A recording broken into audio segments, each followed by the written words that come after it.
Hi everybody, today we are going to talk about 6 tips to being a fit firefighter.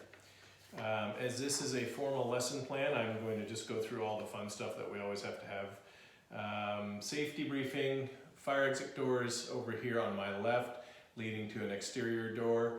There is a muster point out by the fire station address sign. Please be aware that this is a working fire hall. So please stay out of the parking lot areas, especially if apparatus are moving, and that also includes the apparatus bay. Unless, of course, you are a member, then you will go into the gear room and suit up and be prepared to respond. Today's learning objectives really going to be just to get you familiar with some basics on how to stay fit, what the importance of fitness is, and how to implement some of these into your everyday activities and why we really want to. It's a basic level of instruction, there's no prerequisites. I can provide you with some reading materials at the end if you would like. So, we'll be about, hopefully no more than 5 to 10 minutes. So why do we want to stay fit as firefighters? Well, everybody here knows that being a firefighter is a physically demanding job.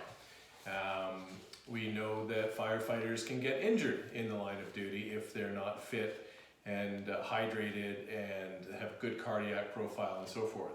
Does anybody know what the leading cause of firefighter death is?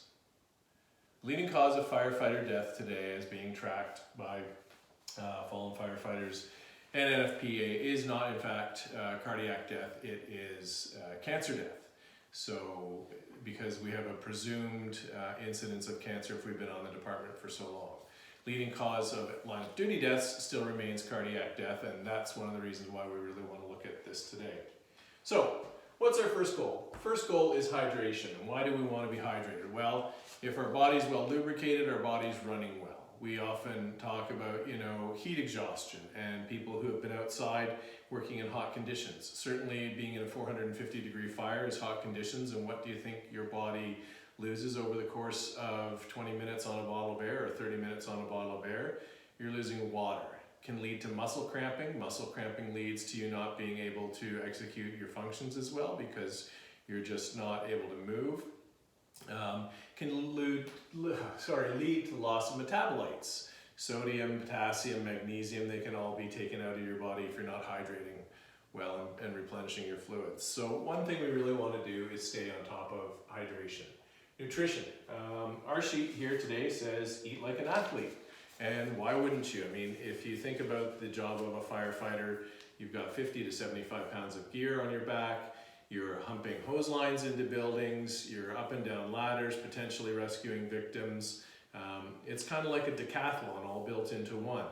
And so if you're going to act like an athlete, why wouldn't you eat like an athlete? You don't want to be consuming bags of cheesies, as you can see what happens if you do. You want to be looking at lean meats, fresh fruits and vegetables, lots of water. Stay away from sugary drinks. They're just calories disguised as hydration.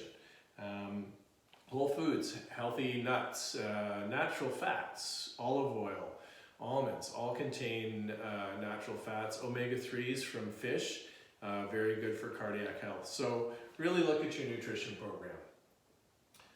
We want you to move, and we want you to move in a couple of ways. We want you to move in cardio, which means getting your cardio rate up and increasing oxygen transfer through the lungs.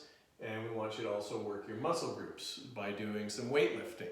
Cardio is important because you can last a long time without expending all your energy. And the weight training is good because lean muscle, the more lean muscle mass you have, lean muscle is primarily responsible for burning fat.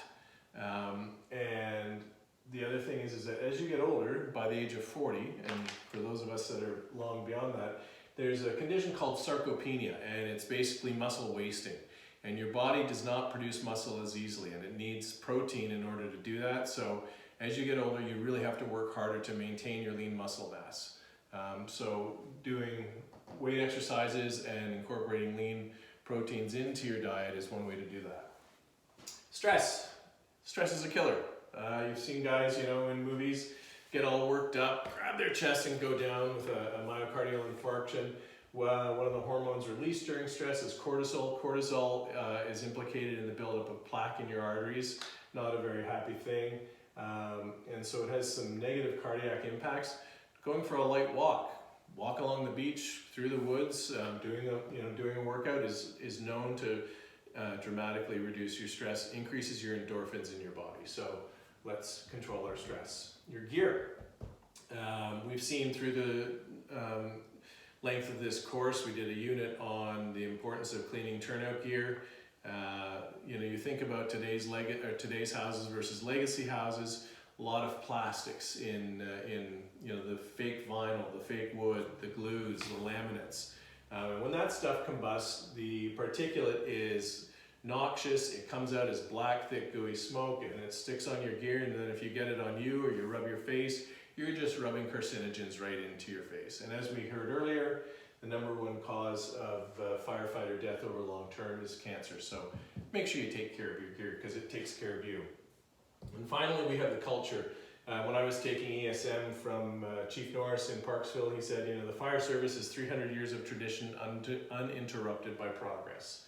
And that's something that needs to change. We have women on the fire department, we have people who are minorities, and the old culture of, we always did it that way and we'll always do it that way. It's the kind of thing you see these videos of New York firefighters who are in buildings, and we all saw this one recently. 2 guys leaning out of a building where smoke is pouring out and neither one of them has BA on. That's just suicide. It's not smart firefighting. It's not smart for your family that gets left behind, and it's not safe for your teammates. So, let's work on the culture being modern culture, inclusive, using best technology, best information, best practices. And that, start to finish, will ensure that we have a safe and happy fire ground and long and healthy lives. I really appreciate your paying attention, and if there's any questions, I'll be available after the class is over. Thanks again.